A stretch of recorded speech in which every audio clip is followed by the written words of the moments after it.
सारस और केकड़ा की कहानी। बहुत समय पहले की बात है। एक घने जंगल के बीचों बीच एक बहुत ही सुंदर झील था। उस झील में बहुत सारी मछलियां और केकड़ा भी रहता था। वो सब बहुत खुशी से मिलजुल कर रहते थे।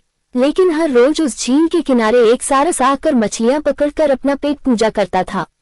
जब भी सारस झील किनारे आ पहुंचता तब सारे मछलियों के बीच भागा दौड़ी शुरू हो जाता था। ऐसे दिन बीतता गया। धीरे धीरे सारस बूढ़ा और कमजोर होने लगा। पहले की तरह वह शिकार भी नहीं कर पा रहा था। सारस बहुत दुखी होकर झील किनारे बैठ गया। सारस का ये हाल देखकर झील की मछलियां बहुत खुश हुई। सारे मछली सारस के सामने तैरने लगे, पर सारस ने उन्हें कुछ नहीं किया, सिर्फ बैठा रहा। ऐसे कुछ और दिन बीत गए।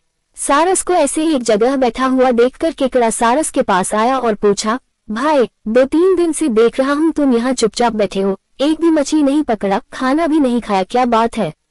केकड़े की बात सुनकर सारस फुट फुट कर रोने लगा। सारस ने कहा, क्या बताएं दोस्त, मैं बहुत ही दुखी हूँ। कुछ दिन पहले एक ज्योतिषी ने मुझे एक बात बताया कि बहुत ही जल्दी यह झील सूखने वाला है।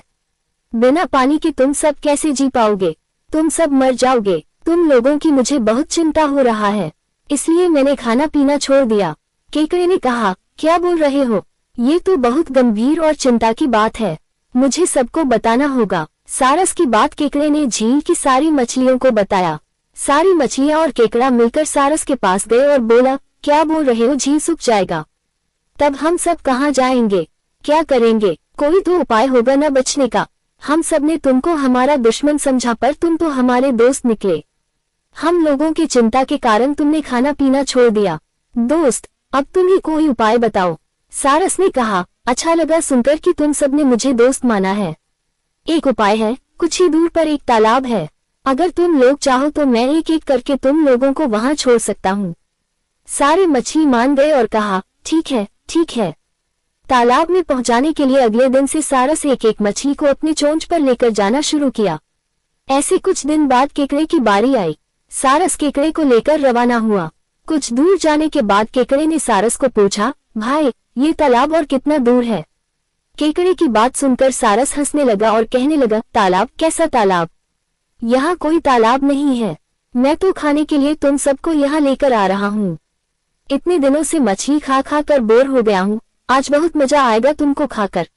आसपास देखो तुम्हारे सारे दोस्त की हड्डियाँ, अब तुम्हारी बारी है। ये बोलकर सारस एक बड़े से पत्थर पर आकर आ बैठा। सारस की बात सुनकर केकड़ा बहुत गुस्सा हो गया और अपने आप को बचाने के लिए अपने दोनों हाथों से सारस का गला दबा दिया और कुछ देर बाद सारस मर गया।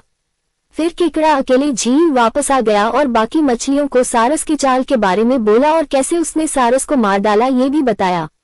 सारे मछली बहुत खुश हुए और निश्चिंत होकर रहने लगे।